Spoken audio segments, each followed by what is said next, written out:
Rome is without doubt one of the most beautiful cities in the world. Every year, millions of tourists come from around the world to admire the treasures and masterpieces of Roman art and architecture. But a trip to the Eternal City can be eternally confusing for first-time visitors. This guide will make it easier to uncover Rome, offering lots of practical advice that will help you discover and enjoy the city in all its glory.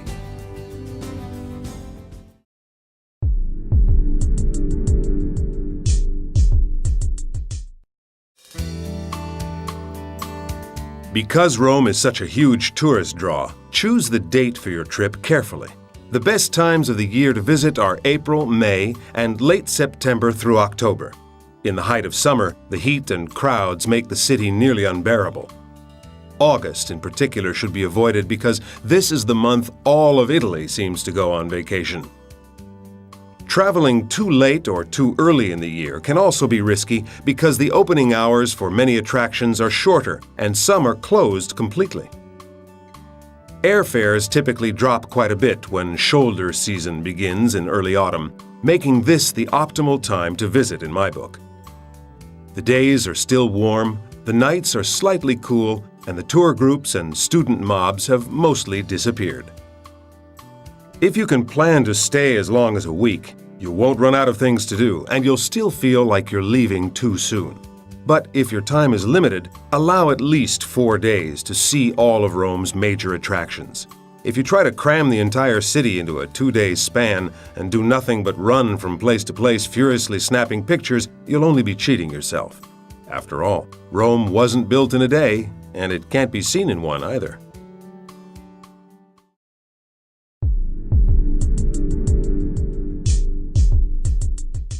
Rome's Fiumicino Airport is 19 miles outside of the city. A train station is located right inside, and you can travel straight to Termini Station near the center of town, but you'll then need to find a way to get to your hotel. If you're carrying a lot of luggage or just want to make things easier on yourself, take a cab or have your hotel arrange for a hired car to pick you up. Either option will cost more, but the no-stress factor makes it worth the extra money. Renting your own car is always an option, but even if you're planning to tour other parts of Italy, I wouldn't advise driving in or near Rome unless you have nerves of steel and the skills and reflexes of a professional race driver. Roman drivers are somewhat exuberant, and Roman traffic is often chaotic.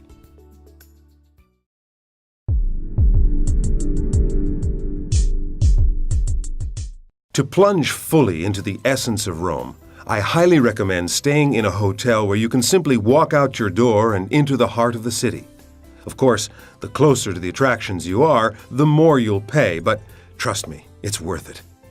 Before you make a reservation, look at a map of Rome and confine yourself to hotels that are east of the Tiber River and west of Termini Station.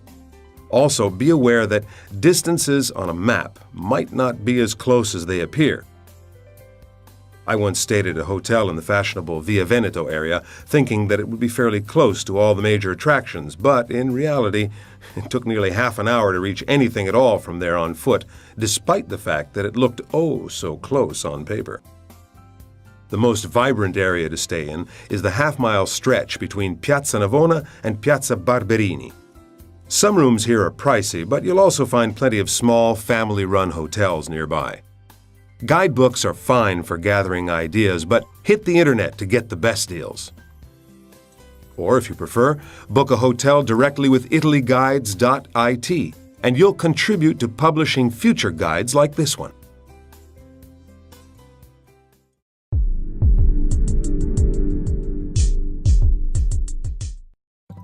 Going hungry is one thing no traveler should ever worry about while in Rome. The city is literally overrun with good places to eat. The busy area just south of the Spanish Steps is full of them, and the maze of intersecting side streets tucked between Via del Corso and Piazza Navona contains dozens as well. Most have outdoor seating and offer similar menus containing pasta, pizza, veal, chicken, and a few seafood dishes. The food is typically simple, fresh, and delicious. And even the restaurants that seem to be tourist traps will still feed you well. If you have a tough time choosing, your best bet is to simply decide what you want to look at while you're dining and pick a restaurant based on that. For instance, the Piazza della Rotonda contains several cafes which face the Pantheon, and Piazza Navona is completely encircled by restaurants which offer views of its numerous fountains. For the younger folks, we suggest an evening sipping beer in Piazza di Campo dei Fiori, near the Pantheon, or in picturesque Trastevere, typical hangout zone for young Romans. A few dining tips. First, Rome is one of the cities where a restaurant's house wine is usually excellent.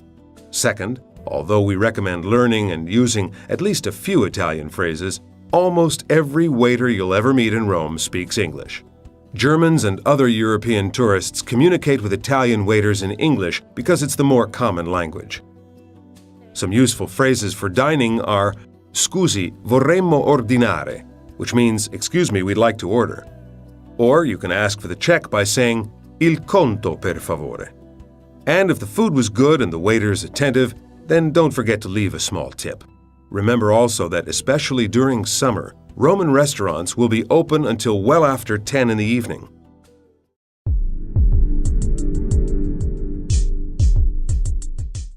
Take out that handy map of Rome again. Now, draw a diamond shape with the Spanish Steps at the top, Termini Station to the right, the Aventine Hill at the bottom, and Piazza Navona to the left. 75% of your sightseeing will probably take place within this area. And even though it doesn't seem that big on the map, you'll need at least 2 days to see everything within the diamond, and 3 would be better. Some activities, such as touring the ruins of ancient Rome, including the Colosseum, can easily occupy an entire day. Several notable sites lie outside the diamond shape, including the Vatican, another full-day destination, Castel Sant'Angelo, and the Villa Borghese. Rome's subway system can come in handy when you're traveling to these locations. Look for the big red M at the entrance to each station. And a one-way ticket costs less than $1. But there are also tourist tickets called BIT or CIS, good for unlimited rides. BIT, Biglietto Turistico Integrato, is a 3-day ticket, valid until midnight of the 3rd day on which the ticket is validated. The CIS, Carta Integrata Settimanale, is a weekly one. Both the BIT and CIS tickets grant you unlimited rides on ATAC or Cotral buses, subways, and some local trains. There's also a ticket called Roma Pass, which offers you transport and 2 museums free of charge, as well as reductions for all other museums and major events in Rome for a 3-day pass. The Roma Pass is available in all museums and the tourist information points. Rome is a city that is best savored slowly, like a glass of robust red wine. Allow yourself the chance to see it properly by formulating a touring plan before you arrive. Choose one small section of the city to explore each day, leaving yourself ample time to lounge over a cup of cappuccino at an outdoor cafe or a scoop of gelato at one of the dozens of ice cream shops you'll find. Another hint is to save the attractions closest to your hotel for last. You may be tempted to do just the opposite, but these will be the easiest sites to visit if time starts to run short. If the worst-case scenario happens and you're unable to see everything in one trip, just toss a coin into the Trevi fountain before you leave. And, as legend has it, you'll be guaranteed another visit in the future. If you like this podcast and there are particular subjects you'd like to see in the coming episodes, check out our website Italy.Guides.it to participate in an online survey. Let us know your tastes and opinions. Future podcasts will be tailored to your requests.